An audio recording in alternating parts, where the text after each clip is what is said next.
अस्सलाम वालेकुम। वालेकुम अस्सलाम मैम। बेटा कैसे हैं आप लोग?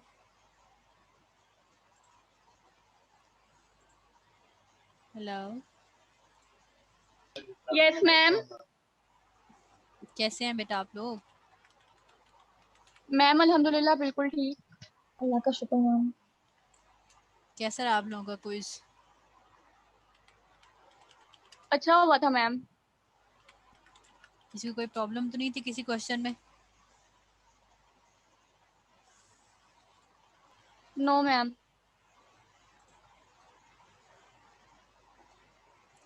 एक दो लोगों ने ईमेल्स की थी, आई डोंट नो, उन्होंने सेक्शन मेंशन नहीं किया था उन्हें कि में कोई इशू था।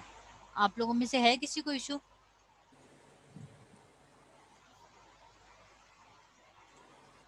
Ma'am no. मेरे क्वेश्चन के नंबर नहीं लगे हुए थे सही, शायद वो सिस्टम एरर की वजह से। ये क्वेश्चन के नंबर से नहीं लगे हुए थे? यस मैम, एक क्वेश्चन ऐसा था, मतलब आंसर मैंने ठीक ठीक लगाया हुआ था और उसने जो कंप्यूटर ने आंसर दिया वो भी वही था सेम, लेकिन उसके मार्क्स नहीं लगे हुए। ऐसा होना तो नहीं चाहिए बेटा।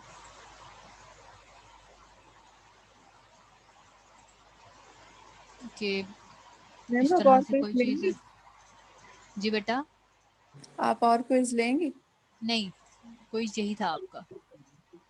मैम एक और ले लें प्लीज। बेटा असेसमेंट प्लान जो है ना वो एक ही दफ़ा बनना था और वो हो गया हुआ है, दोबारा से नहीं हो सकता ये। एक्चुअली मैम मेरा नेट का बहुत ज़्यादा इशू था और मैंने लास्ट 5 मिनट्स में क्विज किया और मेरा बिल्कुल भी नहीं अच्छा हुआ। इस वजह से मैं आपसे रिक्वेस्ट करें कि आप काइंडली अगर आप ले सकती हैं तो। मैम आपने सिर्फ एक क्विज देना है हमारा। जी बेटा, ये एक ही क्विज लेना था मैंने आपका। मतलब 5% वेटेज है बस, यही था। जी, क्विज की सिर्फ 5% वेटेज है, जो यही था आपका क्विज। इसके बाद आपकी असाइनमेंट होगी, फिर उसके बाद आप लोगों की जो मिड टर्म है वो जून में आप लोगों के मिड टर्म्स हैं। मई ऑलमोस्ट एंड हो गया है, जून में आपके मिड टर्म्स हैं और उसके बाद फिर आपके अ, जो वाइवाज होंगे, फिर आपके वाइवाज होंगे 20 वेटेज के, फिर आपको 40% का फिर फाइनल होगा। बीच में सीपी के लिए आपकी जो है वो असेसमेंट्स होंगी कुछ। तो एक पूरा असेसमेंट प्लान जो है वो आपको मैंने भेजा हुआ है। मैम हमारे मिड ऑन कैंपस होंगे। बेटा ये तो अगर गवर्नमेंट खोल देगी तो फिर उस चीज़ के ऊपर डिपेंड करेगा ना। ठीक है, ये तो अगर जी खुल ओके जाता मैम। है तो ये उस चीज़ के ऊपर डिपेंडेंट है।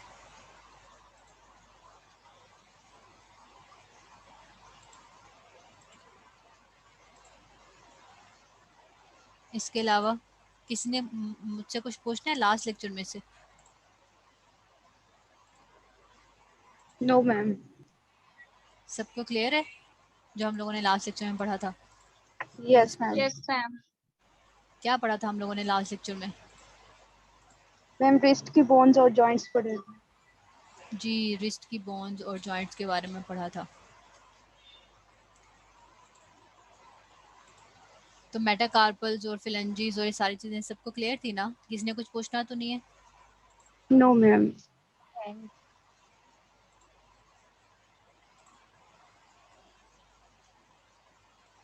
अच्छा, एक मैंने आप लोगों को चीज़ बतानी थी कि आप लोगों की जो नेक्स्ट टाइम से जो क्लास के लिंक्स होंगे ना, वो आपके ना मैंने एलएमएस के ऊपर जो है वो अपलोड कर दिया है। एलएमएस में आप एलएमएस खोलेंगे ना सामने से, तो वहाँ पे शायद आपको बाकी क्लास टीचर्स ने इस तरह से पहले गाइड किया हो। तो आप लोगों की जो जैसे आप लोगों का सेक्शन सी है, तो सेक्शन सी में जो शुरू में अनाउंसमेंट्स हैं, ठीक है, अनाउंसमेंट्स के ऊपर जो है वो सामने आ रहा होगा कि biomechanics section C class link. आप जब उसको खोलेंगे तो उसके अंदर जो है वो आपकी मीटिंग्स होगी। तो आप मीटिंग्स जो है वो वहाँ से उसको मतलब आपको बार बार जो लिंक्स हैं उसके लिए अपनी ईमेल्स नहीं खोलनी पड़ेंगी। वो एक ही लिंक है जो अब थ्रू आउट द सेमेस्टर जो है आप लोगों का चलेगा। ठीक है? Okay ma'am. Yes ma'am. तो ये हर क्लास के लिए डिफरेंट लिंक नहीं होगा कि आप लिंक का वेट करेंगे, लिंक होगा तो आप ज्वाइन करेंगे। अब हर क्लास जो है वो आपकी उसी लिंक के ऊपर होगी। पहले शायद आप लोग बाकी क्लासेस का इसी तरह से लेते हैं, ऐसे ही है?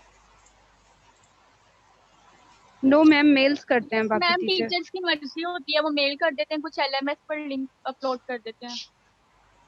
मेरा ख्याल है LMS वाला ठीक है ये कि आप जो है वो क्या कहते हैं, आपको डेली वेट नहीं करना पड़ेगा, इस तरह से आप आराम से जो है वो उसको देख सकते हैं।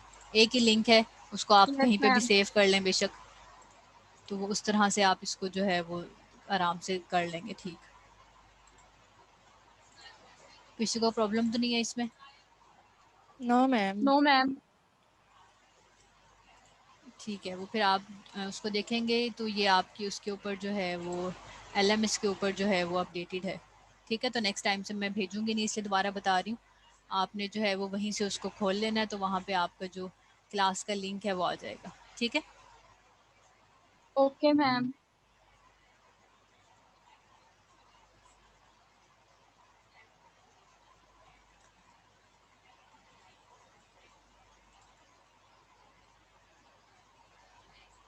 एक मिनट।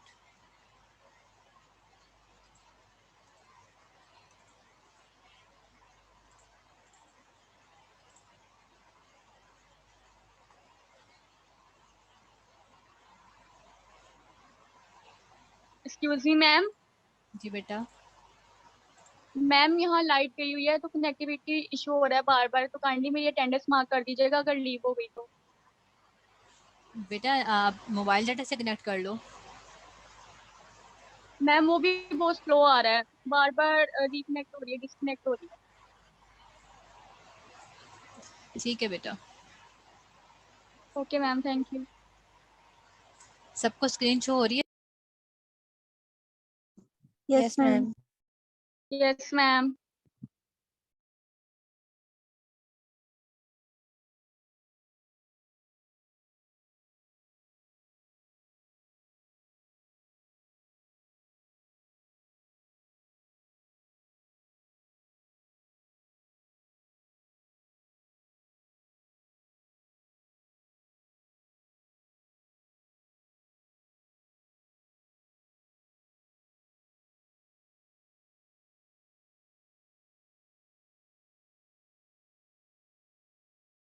जी, आज का जो हमारा बेसिक टॉपिक है that is related with wrist and hand injuries.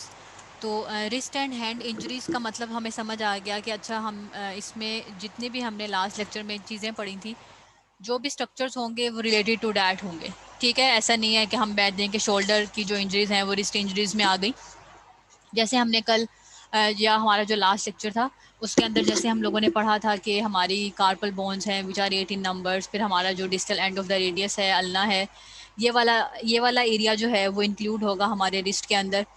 फिर हैंड इंजरीज की जहाँ तक बात होगी तो हमारी जो मेटाकार्पल्स हैं, जो हमारे इंटरफिलेंजल जॉइंट्स हैं, डिस्टल है, प्रॉक्सिमल है, फिर वहाँ पे हमारी जो नर्व्स हैं, हमारे जो जैसे हमने पढ़ा था कार्पल टनल के बारे में। तो इस तरह की चीज़ें होंगी बेसिकली जो हमारी इंजरीज के अंदर आएंगी, या जिनमें जब प्रॉब्लम होगा तो हम कहेंगे कि वो हमारी जो रिस्ट और हैंड है उसकी इंजरीज है।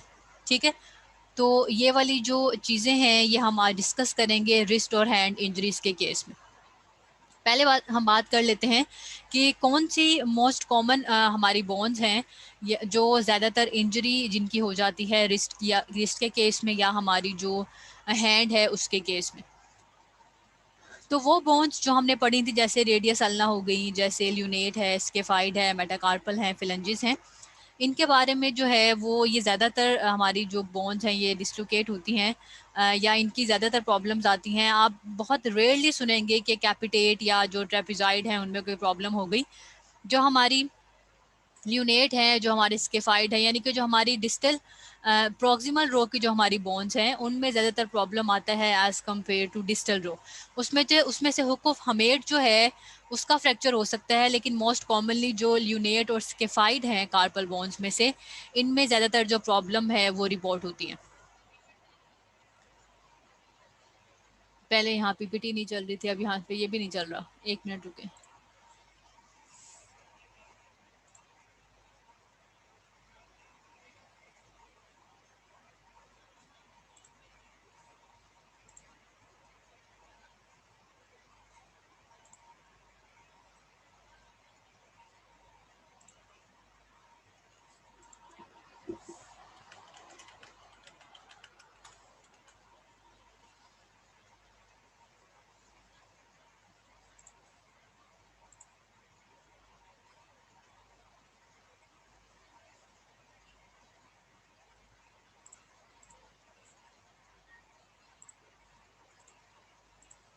जी, अब सबको शो हो रही है स्क्रीन? Yes ma'am. सॉरी बेटा, ये आईपीसी में पता नहीं क्या इशू है, पहले पीपीटीज नहीं ऑन हो रही थी, इस वजह से पहले प्रॉब्लम हो गई और अब ये लोड नहीं हो रहा था। अच्छा खैर, हम बात कर रहे थे बोन्स की, कि ये वाली जो हमारी बोन्स हैं ये कॉमनली जो है वो फ्रैक्चर होती हैं। तो हम जो रिस्ट और हैंड की इंजरीज हैं उसको 2 कैटेगरीज में डिवाइड करते हैं, कि रिस्ट की कौन सी हैं और फिर हैंड जो है इसमें हमारी कौन कौन सी कौन कौन से स्ट्रक्चर्स हैं बेसिकली जिनकी इंजरी हो सकती है। तो रिस्ट के केस में हमारा जो distal end of the radius है, ठीक है, जहाँ पे रेडियस जो है वो बॉन्ड बना रहा है हमारी कार्पल बोन्स के साथ, तो यहाँ से ये जो डिस्टल एंड है रेडियस का, इसका फ्रैक्चर हो सकता है। तो इसका जो फ्रैक्चर है इसको हम कहते हैं कूलीज फ्रैक्चर। इसके अलावा हमारे जो लिगामेंट्स हैं रिस्ट के ऊपर, उनमें रप्चरिंग हो सकती है, उनकी टेयरिंग हो सकती है, which is called as sprain. हमारे जो वहाँ से टेंडन्स पास कर रहे हैं उनकी इन्फ्लामेशन हो सकती है, which is called as tendinitis.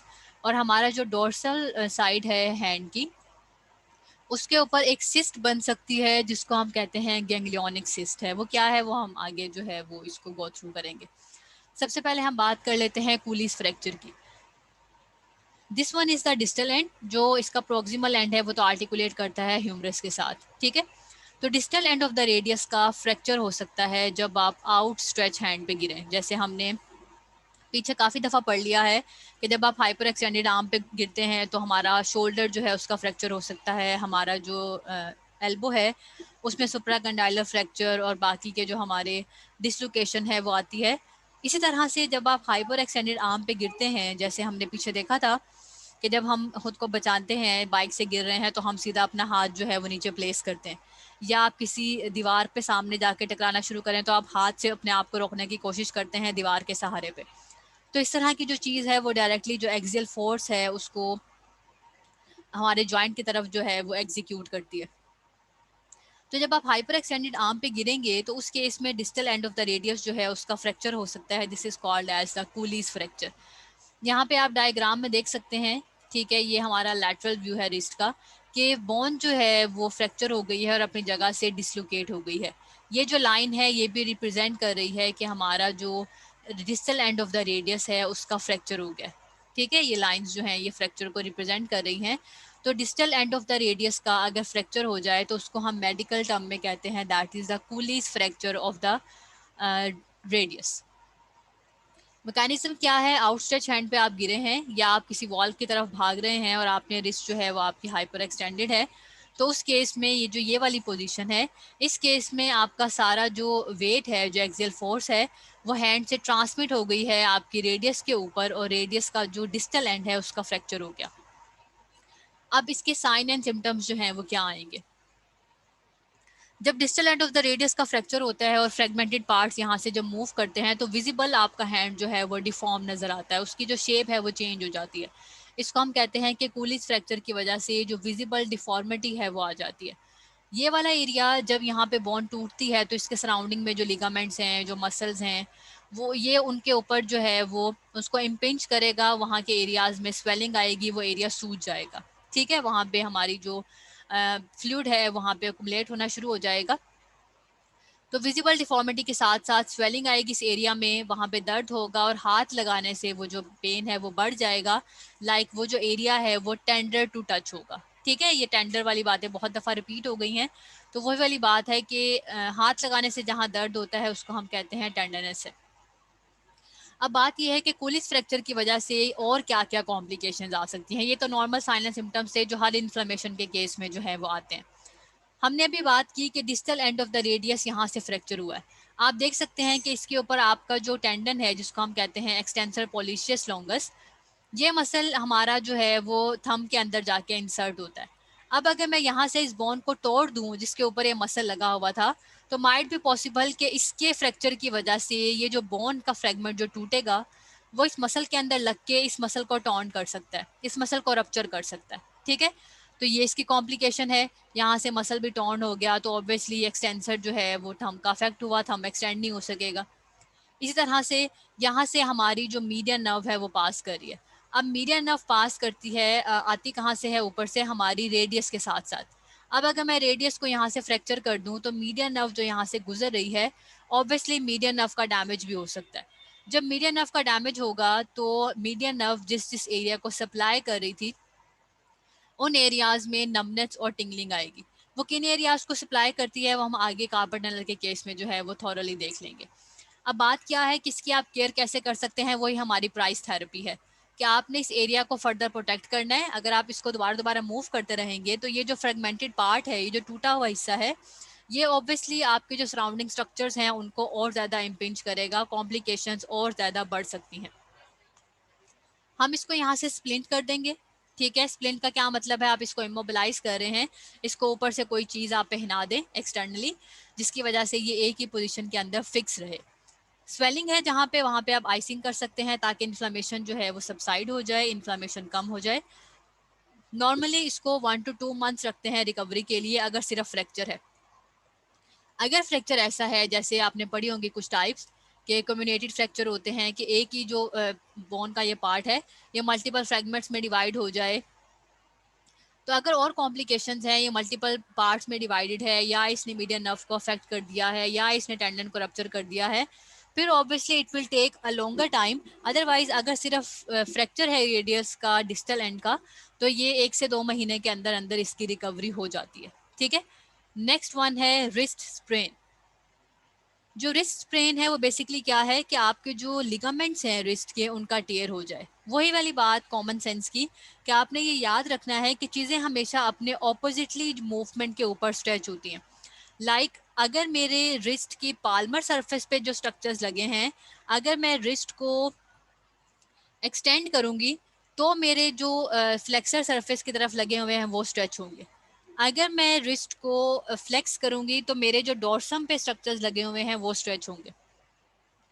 तो अगर आप एबनॉर्मली या आप जो है वो जैसे हाइपर एक्सटेंडेड कर लेते हैं रिस्ट को, तो इसका मतलब है आपके जो फ्लेक्शन की तरफ लगे हुए हैं लिगामेंट्स वो उनका स्प्रेन हो सकता है। इसी तरह से अगर आप फ्लेक्स रिस्ट के ऊपर गिरेंगे तो आपके जो एक्सटेंसर साइड पे लिगामेंट्स लगे हैं जिनको आप डोर्सल रिस्ट लिगामेंट्स कह सकते हैं उनका रप्चर हो जाएगा। ठीक है, या फिर आप किसी को अब्यूज कर रहे हैं, आपने उसका हाथ जो है वो फोल्ड कर दिया है जिसको हम लेमन लैंग्वेज में कहते हैं मरोड़ दिया है। ठीक है, बिल्कुल सर्कल में रोटेशन जो है वो आपने ऐड कर दिया है हाथ के ऊपर। तो उस केस में जब फोर्सफुल रोटेटरी मूवमेंट्स आती हैं रिस्ट के ऊपर, तो रिस्ट के जो लिगामेंट्स हैं उनका रप्चर हो सकता है which is called as wrist sprain. ठीक है, वायलेंट आपने टॉर्शन कर दी है, रोटेटरी मूवमेंट्स जो हैं वो आपने ऐड कर दी हैं। इसके क्या साइन सिम्टम्स होंगे, लिगामेंट टेयर होंगे तो वही इन्फ्लेमेशन के सारे साइंस आएंगे, पेन, स्वेलिंग, टेंडरनेस। इसके अलावा जब लिगामेंट टॉर्न हो गए हैं, पेन की वजह से आप हाथ को मूव नहीं कर रहे, तो इसका मतलब है कि आपकी रेंज ऑफ मोशन जो है वो लिमिटेड हो जाएगी, रेंज ऑफ मोशन जो है वो कंप्लीट नहीं होगी। तो इसके लिए भी वही ट्रीटमेंट है जो हम एक्यूट कंडीशंस में करते हैं। ठीक है, उसके लिए हम क्या करेंगे, एक्यूट कंडीशन के अंदर आप प्राइस थेरेपी जो है वो लगाते हैं, protection, rest, icing, compression, elevation. अगर आपको लगता है कि हाथ मरोड़ने में या टॉर्शनल फोर्स लगाने में कोई बोन भी फ्रैक्चर हो गई है तो आप एक्सरेज के लिए भेज सकते हैं। आप ऑर्थोपेडिशन के पास जो है वो रेफर कर सकते हैं पेशेंट को कि वो रूल आउट करा रहे हैं कि कहीं बीच में बोन तो नहीं टूट गई, क्योंकि फ्रैक्चर अगर होगा तो ऑर्थोपेडिशन जो है वही उसकी जो प्लास्टर ऑफ पेरिस है या जो कुछ भी लगाना है वही रिकमेंड करेंगे। स्प्लिंट लगा सकते हैं, वही वाली बात, इमोबिलाइजेशन के लिए, प्रोटेक्शन के लिए आपने स्प्लिंट लगाना है ताकि मूवमेंट ना हो। जब आपका इन्फ्लेमेटरी फेज पास ऑन हो जाता है, जब स्ट्रक्चर्स की हीलिंग हो जाती है, फिर आप एक्सरसाइज कराते हैं उन मसल्स की स्ट्रेंथनिंग के लिए और रेंज ऑफ मोशन के लिए। ठीक है, टेपिंग भी इस केस में आप करा सकते हैं ताकि जो हमारा टेपिंग जो है वो स्प्लिंट के पर्पस के लिए भी इस्तेमाल होता है और टेपिंग जो है वो मूवमेंट्स को मेंटेन रखने के लिए कि वो एरिया प्रोटेक्ट भी हो जाए और मूवमेंट भी हो जाए, तो उस पर्पस के लिए हम फिजिकल थेरेपी में काइनेजियो जो टेपिंग है उसको इस्तेमाल करते हैं। ये कुछ एक्सरसाइजेज हैं जो हम रिस्ट स्प्रेन के बाद रिहेबिलिटेशन के तौर पे कराते हैं। समझने वाली बात ये है कि अभी शायद आप लोगों के माइंड में ये आए कि रिस्ट की ओवर स्ट्रेचिंग की वजह से टेंडन्स जो हैं वो रप्चर हो गए थे, तो कहीं हम रिस्ट को स्ट्रेच करेंगे तो दोबारा से जो टेंडन्स हैं वो रप्चर हो जाएंगे। ऐसे नहीं होता। ये वाली जो बात है ये वायलेंट मूवमेंट्स के साथ है कि एबनॉर्मल फोर्स मूवमेंट जो है वो आपने कराई। अब क्या हुआ है कि आपने इमोबिलाइज कर दिया ताकि हीलिंग हो जाए। हीलिंग होने के बाद जब आपने एक पोजीशन में काफ़ी अरसे तक मसल को रखा है तो मसल की फ्लेक्सिबिलिटी कम हो जाती है। मसल को दोबारा नॉर्मल फ्लेक्सिबिलिटी की तरफ लाने के लिए आपको स्ट्रेचिंग करानी पड़ती है, ठीक है। तो नॉर्मल फ्लेक्सिबिलिटी के लिए आप नॉर्मल फोर्स लगा के स्ट्रेचिंग कराएंगे। अब नॉर्मल फोर्सेस जो है वो नहीं लगानी। नॉर्मली अगर आप मसल को स्ट्रेच करेंगे तो रेंज ऑफ मोशन जो है वो गेन हो जाएगी, ठीक है। तो आप रिस्ट को ऑल्टरनेटिवली फ्लेक्शन कर सकते हैं, एक्सटेंशन कर सकते हैं, रेडियल डेविएशन करा सकते हैं, अल्नर डेविएशन करा सकते हैं। रिस्ट के आप स्ट्रेच करा सकते हैं फ्लेक्शन में, एक्सटेंशन में, ठीक है। ये डिफरेंट पोजीशन बनी हुई है रिस्ट के एक्सटेंसर्स को स्ट्रेच करने के लिए, फ्लेक्सर्स को स्ट्रेच करने के लिए। फोर आर्म की नॉर्मली आप सुपिनेशन प्रोनेशन करा सकते हैं, रिस्ट की फ्लेक्शन, रिस्ट की एक्सटेंशन। हाथ की जो ग्रिपिंग है उसको इम्प्रूव करने के लिए आप ग्रिप स्ट्रेंथनिंग करा सकते हैं। उसके लिए डिफरेंट तरह की बॉल्स मिलती हैं। ये बॉल्स जो हैं वो डिफरेंट कलर्स की होती हैं। जो कलर्स हैं वो डिपिक्ट करता है कि कितनी ज़्यादा हार्ड है बॉल, ठीक है। आहिस्ता आहिस्ता जो इसकी रेंज है वो बढ़ती रहती है। तो आप पेशेंट का पहले मैनुअल मसल टेस्टिंग कराते हैं। मैनुअल मसल टेस्टिंग करके आपको आइडिया होता है कि मसल कौन सी कैटेगरी में फॉल करते हैं, 4 है, 3 है, कितनी उनकी स्ट्रेंथ है। फिर उसके अकॉर्डिंगली आप पेशेंट को जो रेजिस्टेंस है वो अप्लाई करते हैं, ठीक है। ये बॉल रेजिस्टेंस देता है। नेक्स्ट वन है ganglionic cyst. Ganglionic cyst basically क्या है? ये इस तरह की अपीयरेंस आप लोगों ने देखी होगी अक्सर लोगों के डोर्सम ऑफ द हैंड। ये डोर्सम है, ठीक है।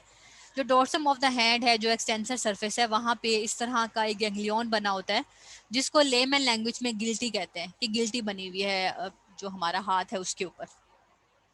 इसको हम मेडिकल लैंग्वेज में गैंग्लियन कहते हैं। It's a ganglionic cyst. Basically ganglionic cyst कब बनती है? आपको कोई ट्रॉमा हुआ है या आर्थराइटिस हो गया, ज्वाइंट की इन्फ्लेमेशन हो गई, उसकी वजह से, क्योंकि ये साइनोवियल जॉइंट है और यहाँ पे आपकी साइनोवियल मेम्ब्रेन है, साइनोवियल शीट्स हैं। साइनोवियल शीट के अंदर साइनोवियल फ्लूइड होता है। ट्रोमा की वजह से साइनोवियल शीट के अंदर से साइनोवियल फ्लूइड बाहर आता है और आपकी जो स्किन की सुपरफिशियल लेयर है उसके नीचे जमा हो जाता है, तो वो एक सिस्ट की अपीयरेंस देता है। या अक्सर आपके टेंडन जो हैं, जैसे हमने बात की थी कि यहाँ पे एक्सटेंसर रेटिनाकुलम है। एक्सटेंसर रेटिनाकुलम जब आपके टेंडन जहाँ पास कर रहे होते हैं उनको सेपरेट सेपरेट शीट में करता है। अगर एक्सटेंसर रेटिकुलम में कोई प्रॉब्लम आ जाए ट्रॉमा की वजह से, तो टेंडन अपनी जगह से निकल सकते हैं और यहाँ पे गैंग्लियन की अपीयरेंस जो है वो दे सकते हैं। तो इसका मतलब है ये गैंग्लियन जो है वो सॉफ्ट भी हो सकता है अगर इसके अंदर फ्लूइड हो, ये हार्ड भी हो सकता है अगर टेंडन की वजह से हो। तो इसकी मल्टीपल फील्स आती हैं, ठीक है। ये डिफरेंट तरह का है। तो बेसिकली जो गैंग्लियन है, it's a herniation of joint capsule और साइनोवियल शीथ ऑफ टेंडन, या फिर सिस्टिक स्ट्रक्चर है कि वहां पे कोई सिस्ट बन गई, ठीक है। अब इसका क्या है मैकेनिज्म कि जब आप एकदम से फोर्स हाइपर एक्सटेंशन करते हैं रिस्ट की, तो ये आहिस्ता आहिस्ता अपीयर होना शुरू हो जाता है, ठीक है। इसके अंदर म्यूकस फ्लूइड भी हो सकता है और ये मोस्ट कॉमनली हमारा जो बैक साइड है, जो डॉर्सम ऑफ द हैंड है, वहां पे अपीयर होता है। पेशेंट जब रिस्ट की एक्सटेंशन करता है तो उसको पेन आता है। ये वाली जो मूवमेंट है दैट इज रिस्ट फ्लेक्शन। इसमें आप देखेंगे कि गैंग्लियन जो है ये ज्यादा बिगर हो जाता है, ज्यादा ज्यादा नजर आना शुरू हो जाता है, क्योंकि इस पोजीशन में ये स्ट्रेच हो रहा है। जब मैं अपने इस पोजीशन को चेंज कर दूं कि मैं रिस्ट फ्लेक्शन के बजाय इसको एक्सटेंशन में ले जाऊंगी, तो यहाँ पे ये जो स्ट्रक्चर है इसके ऊपर कंप्रेशन आएगा। इसी वजह से गैंग्लियोनिक सिस्ट में कंप्रेशन में पेन आता है और फ्लेक्शन के अंदर चूंकि ये स्ट्रेच होता है तो फ्लेक्शन में ये थोड़ा बड़ा नजर आता है, ठीक है। और इसके डिफरेंट तरह की फील्स हैं। अब इसके लिए क्या ट्रीटमेंट है? आप या तो इस स्वेलिंग को अपने हाथ से डिजिटल प्रेशर दे के इसको ब्रेक कर सकते हैं कि ये फट जाए, उसके अंदर से पानी निकल जाए सारा, या फिर प्रेशर बैंडेजेस होती हैं जिसके ऊपर प्रेशर डालती रहती हैं और जो वो फ्लूइड जो है वो उस प्रेशर की वजह से दोबारा अंदर जो हमारी साइनोवियल शीथ है उसके अंदर आहिस्ता आहिस्ता मूव करना शुरू कर देता है। या फिर आप इसको निडल डलवा के इसको अंदर से फ्लूइड एस्पायर करा सकते हैं निडल के थ्रू, ठीक है। या फिर आप इसके ऊपर प्रेशर जो पैडिंग है वो अप्लाई कर सकते हैं कैथराइजेशन के बाद। नॉर्मली ये दोबारा से रीअपेयर हो जाता है, ठीक है। इसकी रिकरेंस के चांसेस बहुत ज़्यादा है कि दोबारा से जब आर्थराइटिस होगा या दोबारा से कोई ट्रॉमा होगा, तो एक दफ़ा जब ये हो जाता है तो ये बार बार आप इसको निकलवा भी दें सर्जिकली या आप इसको एक्सपायर भी करा दें, तो कुछ अरसे बाद ये दोबारा बन जाता है, ठीक है। और पहले ऑल टाइम्स में, क्योंकि उस टाइम पे सर्जिकल प्रोसीजर्स जो है वो नहीं अवेलेबल थे, उस टाइम पे लोगों के पास जो है वो एक्सीजन सर्जरीज नहीं थी। एक्साइन का क्या मतलब है, EXCISE, एक्साइज जो होता है इसका मतलब है निकालना। तो पहले लोग इसको निकलवाते नहीं थे क्योंकि सर्जिकल ये वाला ट्रीटमेंट पहले अवेलेबल नहीं था। तो लोग जो हैं जिनको ये गैंग्लियन डेवलप होते थे तो वो किसी हार्ड वॉल के साथ या हार्ड बुक के साथ अपना हाथ जो है वो जोर से हिट करते थे, जिसकी वजह से ये जो स्वेलिंग सी हुई होती है, जो फ्लूइड जमा है, ये वाला पार्ट फट जाता था, ठीक है, जिसकी वजह से अंदर से सारा फ्लूइड जो है वो निकल जाता था। ये इसके बहुत से ड्रॉबैक्स हैं, लाइक स्टेरिलाइज नहीं होती वो बुक्स, तो इन्फ्लेमेशन के चांसेस हो सकते हैं वगैरह वगैरह, और इसमें पेन बहुत ज़्यादा है। तो इस वजह से ये ओल्ड आप कहें कि वे था इसको रिमूव करने का, अब ये एप्लीकेबल नहीं है। आप इसको सर्जिकली रिमूव कराते हैं या फिर आप इसको एस्पायर करा लेते हैं। इट डिपेंड्स अपॉन कि ये आपको पेन कितना कॉज कर रहा है और आपकी जो रेंज ऑफ मोशन है उसको कितना लिमिट करता है, ये सारी चीज़ें जो हैं वो उसके अकॉर्डिंगली हैं। नेक्स्ट वन है dislocation of lunate, scaphoid fracture, hamate fracture and metacarpal fracture. Lunate अपनी जगह से नॉर्मली हिल जाती है जब आप हाइपर एक्सटेंडेड आर्म के ऊपर गिरते हैं, ठीक है। सिकिफाइड का फ्रैक्चर हो सकता है एनाटॉमिकल स्नफ बॉक्स में, हुक ऑफ हमेट का फ्रैक्चर हो सकता है, और मेटाकार्पल्स जो है वो फ्रैक्चर हो सकती हैं। मेटाकार्पल के जो फ्रैक्चर्स हैं इसको हम बॉक्सर्स फ्रैक्चर कहते हैं, क्योंकि ये मोस्ट कॉमन है उन लोगों में जो बॉक्सिंग करते हैं, कि जब अगले बंदे को आप पंच करने के लिए जो है वो मेटाकार्पल्स उनको हिट करते हैं, तो उस फोर्स की वजह से आपके अपनी जो मेटाकार्पल्स हैं उनका फ्रैक्चर हो सकता है, ठीक है। और ये बॉक्सर्स में बहुत ज़्यादा रिपोर्ट होता है, इस वजह से हमने इसका नाम दे दिया है बॉक्सर्स फ्रैक्चर। सबसे पहले हम देख लेते हैं dislocation of lunate bone. Hyper extension हुई है रिस्ट की, आप हाइपर एक्सटेंशन पे गिरे हैं और आपकी जो फोर्सेस हैं वो डायरेक्ट हो गई हैं टुवर्ड्स ल्यूनेट। तो उस केस में क्या होगा, this one is the lunate, ये इसका एंटीरियर व्यू है, ये लैटरल व्यू है। हम जब भी एक्सरेज लेते हैं हम दोनों व्यूज में लेते हैं, एंटीरियर एंड एपी जिसको हम कहते हैं, और लैटरल व्यू।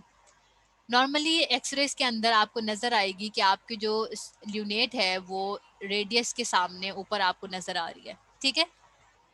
एक्सरेज के अंदर अगर ये आपको साइड पे नजर आती है, इन दोनों के दरमियान में कोई बोन नहीं है, इसका मतलब है ल्यूनेट साइड वे मूव कर गई है, तो this is called as lunate dislocation, कि जो ल्यूनेट है वो अपनी जगह से ही हिल गई है, ठीक है। अब इसके लिए क्या साइन एंड सिम्टम्स हैं, वही वाली बात है, पेन होगा, स्वेलिंग होगी, आप रिस्ट को और फिंगर्स को मूव नहीं कर पाएंगे, और चूंकि यहाँ से मीडियन नर्व भी गुजर रही होती है तो इसकी डिसलोकेशन की वजह से मीडियन नर्व के ऊपर कंप्रेशन आ सकता है। अगर उसके ऊपर कंप्रेशन आएगा तो वो जिन एरियाज को सप्लाई कर रही थी, जिस मसल को सप्लाई करेगी, तो उनको सप्लाई अगर नहीं कर पाएगी तो वहाँ पे पैरालिसिस हो जाएगा हमारे फ्लेक्सर्स का, क्योंकि मीडियन नर्व हमारे फ्लेक्सर्स को सप्लाई करती है।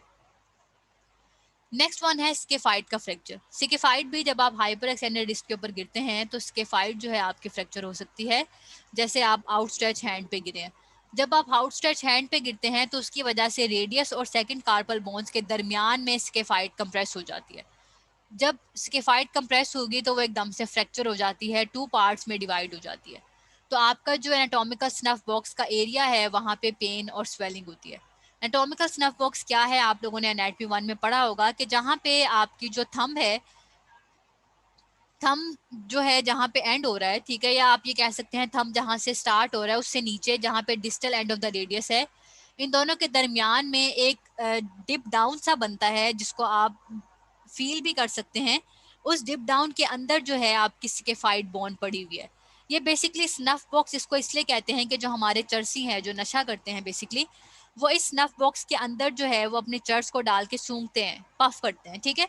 तो ये नशा जो है नशे के लिए इस्तेमाल होती है, तो इस वजह से हम इसको एनाटॉमिकल स्नफ बॉक्स कहते हैं कि नेचुरली यहाँ पे एक डिप डाउन है ताकि वो इसके अंदर आराम से जो है वो इस एरिया को वो यूज़ करते हैं स्नफ के लिए, नशा के लिए।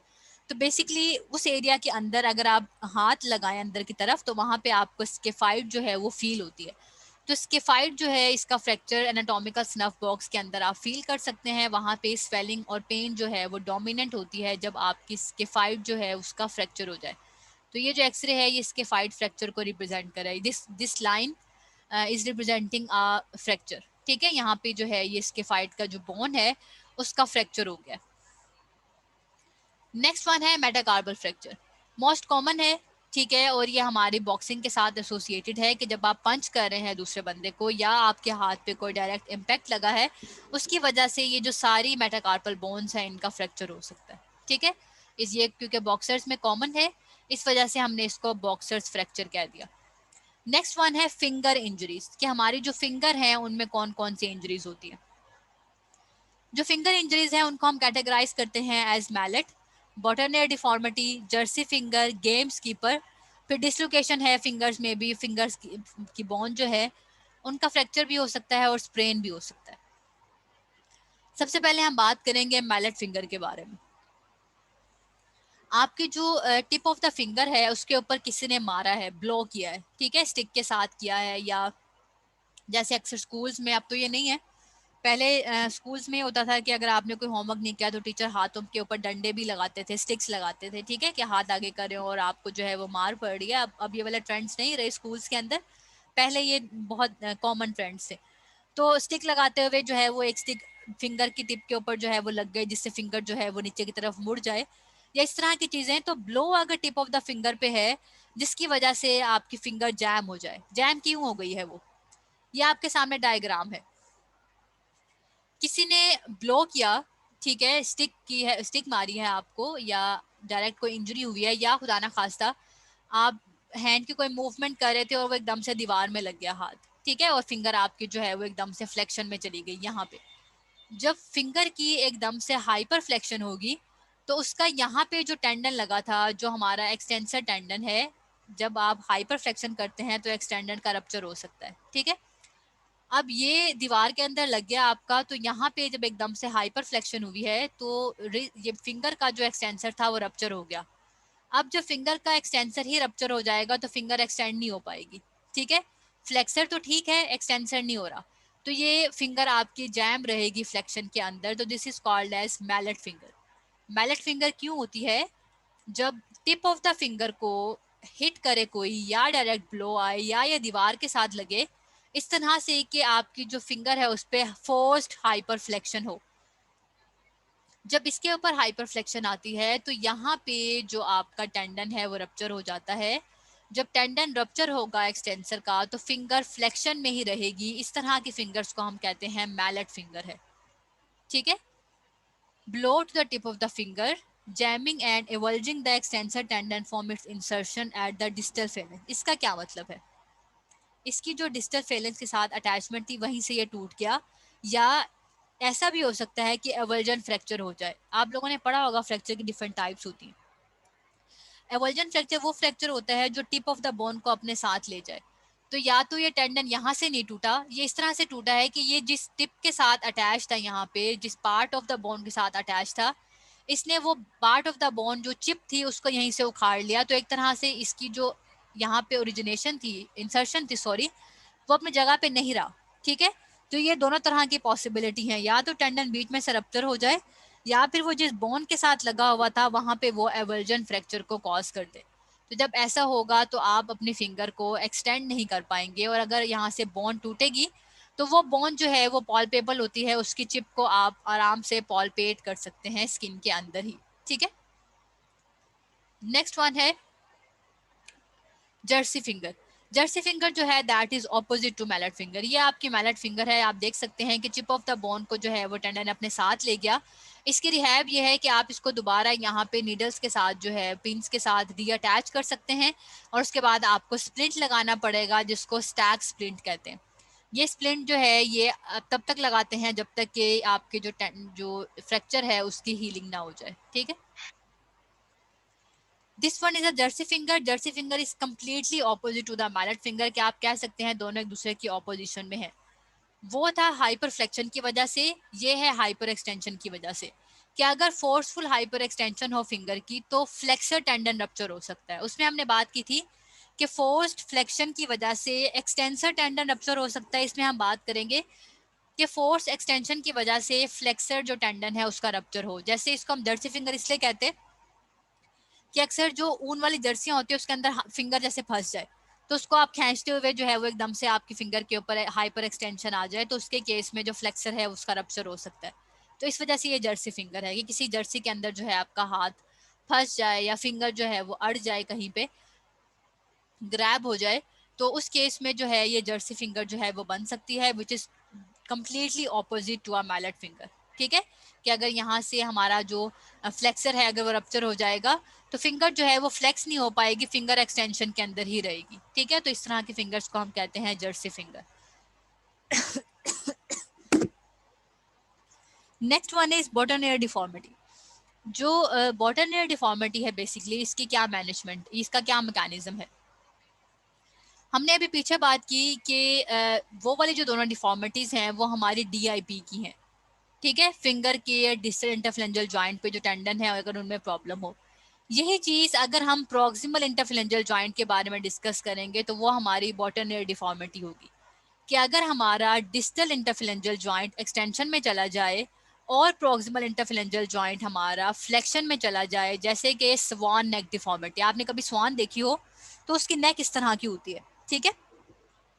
तो अगर आपका डिस्टल इंटरफ्लेंजल जॉइंट फ्लेक्शन में एक्सटेंशन में मूव कर जाए और आपका जो प्रॉक्सिमल इंटरफ्लेंजल जॉइंट है वो फ्लेक्शन में चला जाए तो इस तरह के डिफॉर्मिटी को हम कहते हैं that is a bottom air deformity. इसमें बेसिकली क्या होता है कि हमारा जो एक्सटेंसर टेंडन है उसका रप्चर हो जाता है।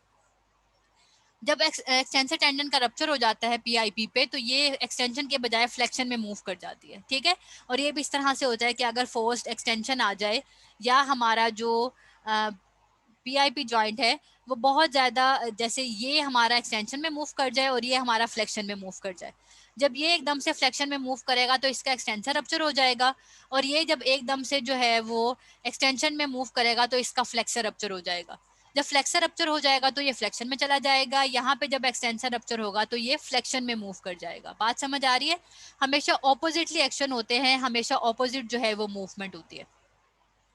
तो यहाँ से एक्सटेंसर टेंडन अफेक्ट हुआ जिसकी वजह से ये वाला जो हमारा पार्ट है जिसको हमने कहा था प्रोक्सिमल इंटरफ्लेंजल जॉइंट है, ये हमारा फ्लेक्शन में मूव कर गया। यहाँ पे हमारे जो है वो फ्लेक्सर्स जो है वो अफेक्ट हुए थे, तो यहाँ पे जो डिस्टल इंटरफ्लेंजल जॉइंट है वहाँ पे एक्सटेंशन आ जाएगी। तो इस तरह की जो डिफॉर्मिटीज होती हैं they are called as the boutonniere deformity of the fingers. Next one है गेम कीपर्स। जो गेम के कीपर्स होते हैं मोस्टली ये उनमें डिवेल्प होता है। क्यों? कि जब बॉल को पकड़ना है, ग्रिप करना है, तो एकदम से जो थंब है उसके ऊपर एबडक्शन और एक्सटेंशन आती है। तो जो फोर्स एबडक्शन और हाइपर एक्सटेंशन होती है थंब की, उसकी वजह से जो थंब का मीडियल साइड है वहाँ पे जो लिगामेंट लगे हुए हैं which are called as ulnar collateral ligament, उनका रप्चर हो सकता है। तो गेम कीपर्स थंब के अंदर जो अल्नर कोलैटरल लिगामेंट है उसका रप्चर हो जाता है, इसको हम कहते हैं गेम कीपर्स थंब, ठीक है। Forced abduction and hyperextension of the proximal phalange of the thumb, या अगर आप थंब के ऊपर डायरेक्टली गिरे हैं, ठीक है, जिसकी वजह से थंब जो है वो एबडक्शन और एक्सटेंशन में था, तो उसकी वजह से अल्नर कोलैटरल लिगामेंट जो है उसका रप्चर हो सकता है, ठीक है। आप थंब के ऊपर गिरे हैं तो फोर्स लगी है, या किसी ने एकदम से जो है वो थंब को खींच दिया है बाहर, ठीक है, तो उसकी वजह से बीच के जो लिगामेंट्स होंगे वो रप्चर हो जाएंगे। तो यहाँ के जो लिगामेंट्स हैं they are called as the ulnar collateral ligament. तो अल्नर कोलैटरल लिगामेंट का टॉर्न मोस्ट कॉमन है हमारे गेम कीपर्स में, ठीक है। वो लोग जो रेसलिंग खेलते हैं, वो लोग जो फुटबॉल खेलते हैं, वो लोग जो, जैसे ये गेम कीपर्स थंब के अंदर ये स्प्लिंट लगाया हुआ है, क्योंकि ये जो गेम कीपर है इसका थंब जो है वो इंजर्ड हो गया है, अल्नर कोलैटरल लिगामेंट जो है वो रप्चर हो गए हैं। आप स्किंग कर रहे हैं तो स्किंग के लिए आपको बहुत ज़्यादा जो आपके थंब है उन पे एबडक्शन करनी पड़ती है, या आप कर रहे हैं और स्किंग कहीं पे अड़ गया है तो उस केस में फोर्स लगेगी आपके थंब के ऊपर, वो एकदम से हाइपर एक्सटेंशन में और एबडक्शन में मूव कर जाएगा थंब, तो उसकी वजह से जो लिगामेंट्स हैं उनका रप्चर हो सकता है। Next one is de Quervain disease. De Quervain disease is basically a tendinitis, कि आपके टेंडन की इन्फ्लेमेशन हो गई है, ठीक है, या हम इसको डिकवेरियन टीनोसाइनोवाइटिस भी कह सकते हैं, कि टेंडन के ऊपर जो साइनोवियल शीथ है बेसिकली वो इन्फ्लेम्ड हो गई। आपके जो दो मसल्स हैं, ठीक है, एक्सटेंसर पोलिशस ब्रेविस और एबडक्टर पोलिशस लॉन्गस, इनमें रेपिटेटिव मूवमेंट्स ऑफ थंब की वजह से इन्फ्लेमेशन आ सकती है। इनकी जो इन्फ्लेमेशन होती है जिसकी वजह से आपको थंब एबडक्ट करने में और एक्सटेंड करने में जो पेन आता है, this is called as de Quervain disease, या जिसको हम डिकवेरियन टीनोसाइनोवाइटिस भी कहते हैं। Painful inflammation of tendon on the side of the wrist at the base of the thumb. कौन कौन से टेंडन हैं? Extensor pollicis brevis and abductor pollicis longus, ठीक है। पेन इसका जो है वो मोस्ट कॉमन साइन है, और ये जब भी आप थंब को एबडक्शन में मूव करेंगे पेन आएगा, आप किसी चीज़ को उठाने लगेंगे तो पेन आएगा, या अगर आप अल्नर डेविएशन करें, लाइक अगर मैं रिस्ट को उस तरफ मूव करूं तो मेरे ये टेंडन स्ट्रेच होंगे। इन्फ्लेम्ड स्ट्रक्चर को जब भी आप स्ट्रेच करते हैं तो वो पेन कॉज करते हैं, ठीक है। तो अगर मैं इसको इस तरफ मूव करूं, अल्नरली डेविएट करूं, तो मेरे इन्फ्लेम्ड स्ट्रक्चर के ऊपर जब स्ट्रेच आएगा तो पेन एग्रावेट कर जाएगा। तो इसका मतलब है कि जो डिकवेरियन के पेशेंट्स होते हैं इनमें अल्नर डेविएशन के दौरान जो है वो पेन आता है, तो थिकनिंग और स्वेलिंग जो है वो इस एरिया में आ सकती है। डिकवेरियन टीनोसाइनोवाइटिस उन फीमेल्स में कॉमन होता है जिन्होंने अभी चाइल्ड बर्थ की हो, उसके बाद बच्चे को जो है वो लिफ्ट करना है, बच्चे को फीड कराने के लिए हाथ में उठाना है, बच्चे को जो है वो थंब को एबडक्ट करके क्योंकि लिफ्ट करना पड़ता है अपने जब भी मदर्स उनको लिफ्ट करती हैं या नहलाना है या कुछ भी, तो बेबी को लिफ्ट करने के लिए बार बार रेपिटेशन में जब आप इस्तेमाल करते हैं अपने थंब की मूवमेंट्स करते हैं बार बार एबडक्शन में या एक्सटेंशन में, तो उस केस में ये जो हमारे दोनों टेंडन्स हैं इनके ऊपर इन्फ्लेमेशन आ सकती है, ठीक है। तो आप नॉर्मली देखेंगे कि वो फीमेल्स जिनका पहला बेबी होता है या पहला दूसरा जो भी, वो आपके पास क्लिनिक्स में बहुत ज़्यादा आती हैं बेबी बर्थ के बाद कि बेबी को उठाने के बाद से जो रिस्ट है उसके अंदर पेन आना शुरू हो गई है। तो ये वाले जो टेंडेंस हैं इनकी इन्फ्लामेशन बहुत ज़्यादा कॉमन है। लाइक जब मेरा बेटा हुआ था तो मुझे भी डिकवेरियंट टीनोसाइनोवाइटिस जो है वो डिवेल्प हो गया था, कि मेरा बेटा भी 1 मंथ का ही था, उसका इतना वेट नहीं था, मतलब नॉर्मली बच्चों का इतना वेट नहीं होता कि आप उसको लिफ्ट ना कर सकें। तो बार बार रेपिटेटिव मूवमेंट्स की वजह से मेरे जो दोनों मसल्स थे इन्फ्लेम्ड हो गए थे, और मुझे जो है वो बहुत ज़्यादा प्रॉब्लम होती थी लाइक उसको लिफ्ट करने में या उसका पैम्पर चेंज करना है। इवन मैंने अगर उसको फीड भी कराना है तो मेरे घर में जो मेरे फैमिली मेम्बर्स हैं वो मुझे असिस्ट करते थे, वो मुझे उसको उठा के देते थे, वो बड़ा डिसेबलिंग था मेरे लिए। तो उस केस में मुझे खुद भी फॉर अ मंथ जो है वो फिजिकल थेरेपी सर्विसेज लेनी पड़ी, मुझे इसको आइसिंग करना पड़ा, मुझे इसको टेंस लगाना पड़ा, मुझे इसके साथ जो है वो इसको टेपिंग कराया मैंने कुछ अरसे के लिए। फिर जब किसी चीज़ से मुझे रिलीफ नहीं हुआ तो फिर मुझे इसको स्प्लिंट लगाना पड़ा 1 महीने के लिए, और उसके इतने अरसे में ये हील हुआ। तो उसके बाद मैं उसके जो छोटे मोटे फंक्शंस थे, जो उसके छोटे मोटे काम थे अपने बेबी के, उसको करना शुरू हुई। वरना उससे पहले इसका पेन इस कदर सेवियर होता है कि आप अपने थंब को स्लाइड से भी मूव करें तो आप के बर्दाश्त में भी वो पेन नहीं होता। मतलब सुनने में आपको नहीं लगता कि पेशेंट को इतना पेन होगा, शायद मैं इसको गो थ्रू खुद ना किया होता, मैंने इसको एक्सपीरियंस ना किया होता तो शायद मुझे इसका इतना आइडिया ना होता कि ये इस कदर डिसेबलिंग है, इसमें इस कदर आपको पेन होता है थंब की मूवमेंट्स में। और अगर आप थंब को निकाल दें तो आप खाली 4 फिंगर से कुछ भी ग्रिप नहीं कर सकते, कुछ भी ग्रिप करना है, आपने कुछ लिखना है या कुछ भी है तो वो आप थंब की मदद से ही करते हैं। और अगर आप थंब को स्लाइड से भी मूव नहीं कर सकें तो आप बेबी को लिफ्ट नहीं कर सकते। मेरा राइट हैंड इन्वॉल्व हुआ था और राइट जो है मैं उसी से सारा कुछ करती थी, डोमिनेंट हैंड मेरा राइट है। तो मैं अपने इस हाथ से जब कोई फंक्शन परफॉर्म नहीं कर पाती थी तो मेरे लिए ये बहुत डिसेबलिंग था। तो आपके पास जब पेशेंट आए तो आपने इस चीज़ को फील करना है कि डिकवेरियन का पेन जो है वो बहुत ज़्यादा सिवियर होता है, और इस केस में आप थंब की जो मूवमेंट्स हैं उसको नहीं कर सकते। और अगर आप थंब को मूव नहीं कर सकते तो इसका मतलब है कि आप कोई भी जो फंक्शन है उसको परफॉर्म नहीं कर सकते इस हाथ से, ठीक है।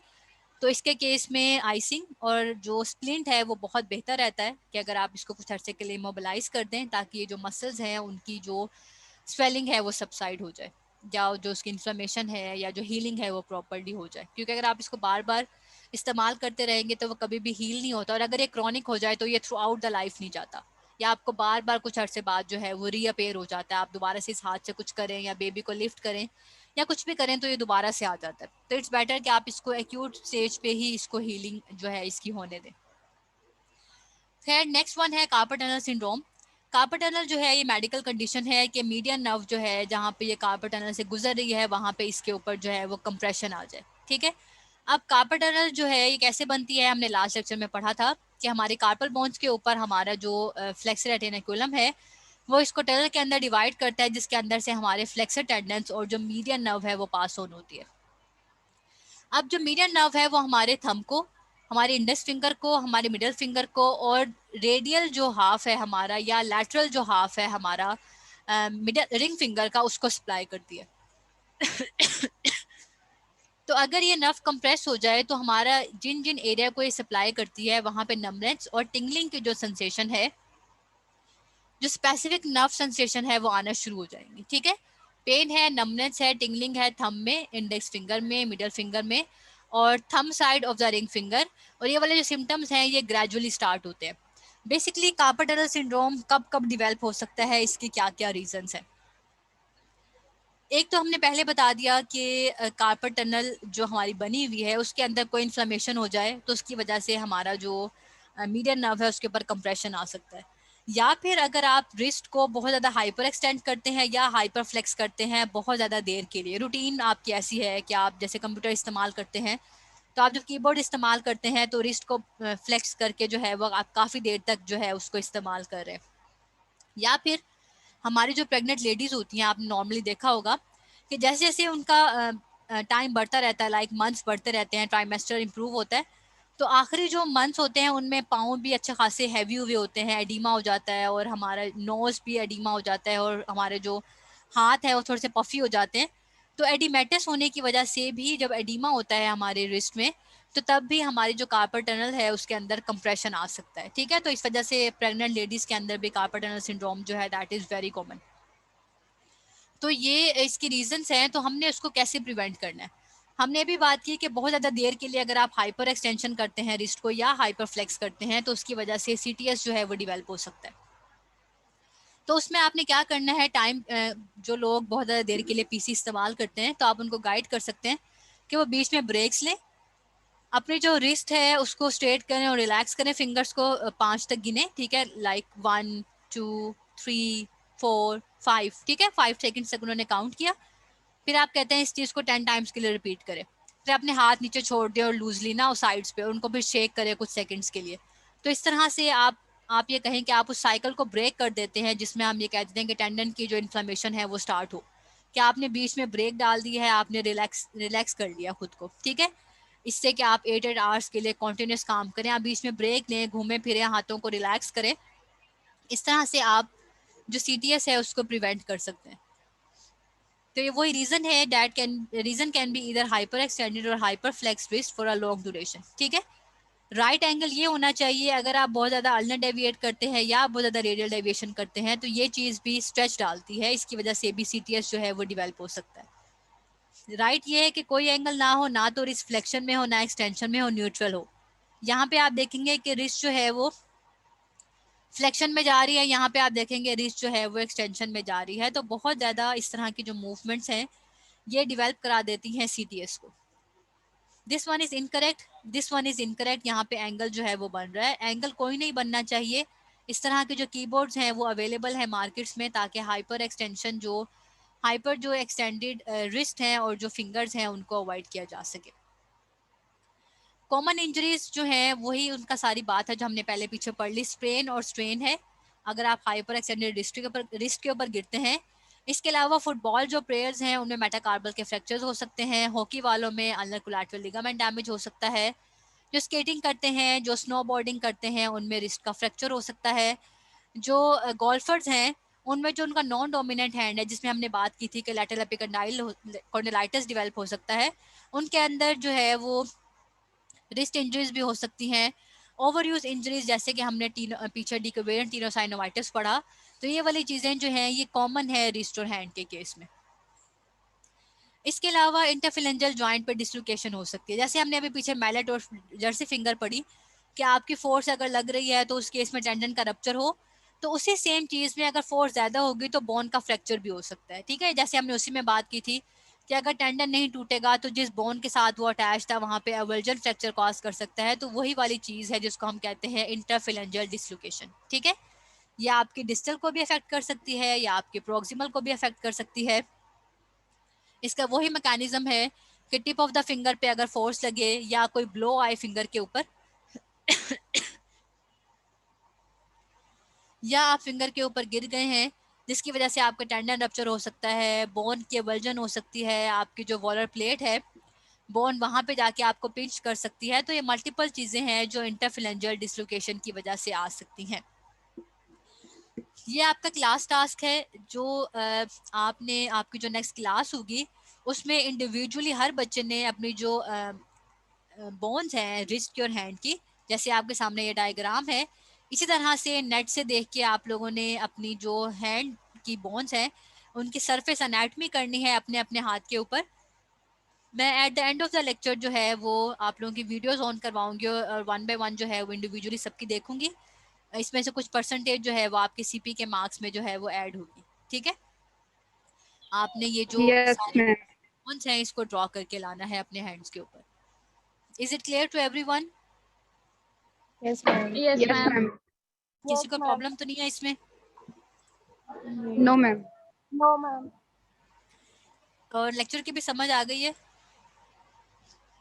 जी यस मैम, आ गई है समझ। मैम मेटाकार्पल और ये जो फिलिंजेस हैं ये भी करनी है। एंड में से आवाज मैम मेटाकार्पल बोन्स और फ्लिंजेस की जो बोन है वो है पर। पूरा हैंड और जो कार्पल बोन्स हैं सारी आपने ड्रॉ करनी है। जैसे हम लास्ट जो हमने देखा है उसमें जो 60 वाली उसकी डायग्राम थी उसमें आप देखेंगे फिलेंजिस, बेटा कार्पल्स, कार्पल्स और रेडियस और अल्ना का डिस्टल एंड ये सारे ड्रॉ किए हुए थे, तो आपने सारे ड्रॉ करनी है। ठीक है, ओके मैम।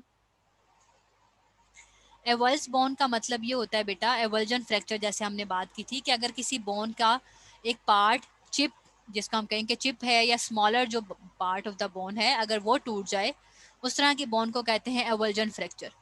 एवल्स्ड बोन है वो अपनी पूरी बोन में से इतना सा चिप जो है वो निकल गया। ठीक है, उसको कहते हैं हम एवल्जन बोन। इसके अलावा कोई क्वेश्चन है किसी का? मैम जी बेटा। मैम ये मैंने आपसे कुछ डिस्कस करना था, वो ये कि जब मेरी एज 15 या 16 थी तब मेरी ना व्रिस्ट के ऊपर गैंग्लियन सिस्ट बनी हुई थी, बट उसके बाद जब आहिस्ता आहिस्ता मतलब कि मैं बड़ी हो गई हूँ तो अब वो बिल्कुल भी नहीं नजर आती। तो मैम मुझे यही रीजन पूछना था कि वो एकदम से कैसे, हालांकि मैंने कोई ऐसी एक्सरसाइज या कुछ किया भी नहीं और ना ही मुझे अर्थराइटिस हुआ उस एज में। नहीं, ये नहीं कहा जा सकता कि ये होता है सिर्फ आर्थराइटिस वालों में।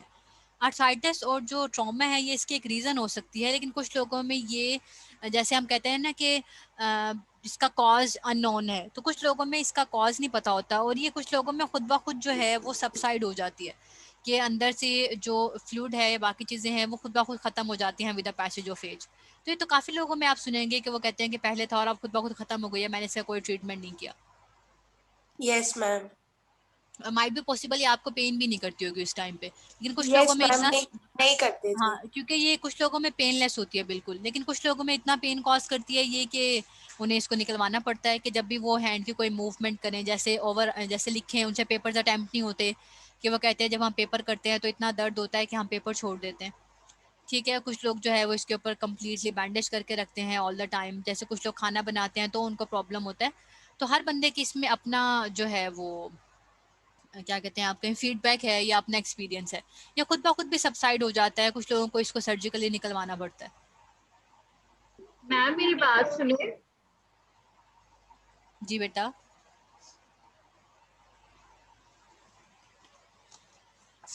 जी बेटा मैम सुनाए। मैंने कहना था कि ना मैम मैंने ये अपना जो बायोमैकेनिक्स है बहुत लेट स्टार्ट किया था, तो मेरा अटेंडेंस का इश्यू तो नहीं करेंगे बाद में? अगर आपने एड ड्रॉप में ही इसको ऐड कर लिया था तो एड ड्रॉप वाले टाइम की जो अटेंडेंस होती है वो काउंट नहीं होती। अगर एड ड्रॉप आपका हो गया था और उसके बाद आपने नहीं ली, क्योंकि पोर्टल पे जब आप ऐड नहीं हुए होते और आप तो वहाँ पे खुद ही स्लैश आ जाता है, उस टाइम की अटेंडेंस तो होती ही नहीं। अगर आपने ऐड करने के बाद इसको क्लासेस छोड़ी होंगी तो फिर वो वहाँ पे एब्सेंट होंगी। ओके मैम, बेसिकली सीन ये हुआ था कि मेरा ना एक सब्जेक्ट की ग्रेडिंग बाद में लगी थी, तो फिर मैंने अपना एड ड्रॉप अपना मैम वो फिर मैम से रिक्वेस्ट करके ओपन कराया था, उसके बाद मेरा हुआ था। तो मेरा उसमें तो एब्सेंट नहीं लगेगा ना, क्योंकि हमारी क्लासेस स्टार्ट थी और मैंने क्लासेस के बीच में मैम से करवाया था। जी जी, जब जब तक आप इनरोल नहीं होते आपकी अटेंडेंस काउंट नहीं होती। Okay, thank you ma'am. ठीक है। जी मुकद्दस, आपने ये पूछा है कि ulnar collateral ligament medial side पे होते हैं तो थंब के ओवर अबडक्शन से डैमेज कैसे हो सकते हैं? हाय अल्लाह बेटा, मैं अपने हर लेक्चर में तो ये कॉन्सेप्ट आप लोगों को बता रही हूँ कि स्ट्रक्चर्स हमेशा स्ट्रेच होते हैं oppositely to the muscle action. अब अगर ये मीडियल साइड पे लगा हुआ है और मैं थंब को मीडियल से अवे मूव कर रही हूँ लैटरल साइड पे, तो ऑब्वियसली मीडियल साइड के स्ट्रक्चर स्ट्रेच होंगे जब मैं अबडक्शन में मूव करूंगी, और जब ओवर स्ट्रेचिंग हो जाती है तभी लिगामेंट का टेयर होता है। तो ओवर एबडक्शन से हमारा जो मीडियल साइड के स्ट्रक्चर्स हैं उनके ऊपर स्ट्रेच आएगा, ओवर स्ट्रेचिंग की वजह से अल्नर कोलैटरल लिगामेंट जो है उसका डैमेज हो जाएगा। क्लियर हो गया अब? ठीक है, इसके अलावा कोई क्वेश्चन? No ma'am. नो। मैं दोबारा से रिपीट कर रही हूँ, आप लोगों के जो नेक्स्ट क्लास के जो लिंक हैं वो ऑलरेडी मूडल के ऊपर मैंने अपलोड कर दिए हैं। आप लोग नेक्स्ट क्लास में उस लिंक के थ्रू आएंगे, मैं ईमेल नहीं करूँगी किसी को भी, ठीक है? Ma'am okay ma'am. अनाउंसमेंट्स के नीचे ऊपर हेडिंग है बायोमैकेनिक्स लेक्चर लिंक, आप उसको खोलेंगे तो वहाँ पे आपकी जो आपको ज्वाइन का ऑप्शन आ जाएगा, आपने वहीं से ज्वाइन कर लेना है उसको। क्लियर हो गया? Yes ma'am. Yes ma'am. Ma'am please attendance mark कर लें। अटेंडेंस तो बेटा मैं रिपोर्ट से जनरेट करती हूँ, रिपोर्ट मैं निकाल लूँगी, उसमें से लगा दूँगी, क्योंकि मैं लास्ट सेमेस्टर में एक दो दफ़ा इसको स्टार्ट किया था तो हर बच्चा यही ईमेल करता है कि जब आप अटेंडेंस ले रही थी ना, मेरा उसी टाइम पर नेट गया था, उसके आगे पीछे थी मैं, उसके आगे पीछे मैं थी, तो वो बल्क ऑफ ईमेल्स को अवॉइड करने के लिए मैं रिपोर्ट से ही जनरेट करती हूँ। उसमें आ जाता है किसने कितने टाइम के लिए लिया है, क्या लिया है, तो मैं वहीं से लगाऊंगी इसको। बेटा ये कार्पल मेटाकार्पल फिलेंजेस आप लोगों ने पेजेस पे ड्रॉ नहीं करनी, अपने अपने हैंड्स पे ड्रॉ करनी है। Okay ma'am. ये जो हमारा ओरल वाइवा उसके अंदर ये हमने ऐसे करना है ना, मतलब हैंड्स पे तो। ओरल वाइवा में नहीं बेटा, नेक्स्ट क्लास में आप लोग इसको ड्रॉ करके लाएंगे। नेक्स्ट क्लास में जो कमिंग आप लोगों की क्लास होगी थर्सडे को, उसमें मैं ये देखूंगी। Okay ma'am. ये मैम क्या हमारा, हम लीव कर सकते हैं? जी बेटा लीव कर सकते हैं। ये लास्ट लेक्चर था हमारा बायोमैकेनिक्स ऑफ ह्यूमन एक्सट्रीमिटी का। इसके बाद वाला जो हमारा पोर्शन होगा वो रिलेटेड टू फ्रैक्चर फिक्सेशन है, ठीक है? Biomechanics of fracture fixation. चलिए ठीक है बेटा, अगर किसी का कोई क्वेश्चन नहीं है तो मैं इसको लीव कर रही हूँ, मैं इसको एंड कर रही हूँ। क्लियर है सबको? यस। Yes ma'am. ठीक है बेटा, ओके, अल्लाह हाफिज। अल्लाह हाफिज़ मैम। अल्लाह हाफिज। अल्लाह हाफिज।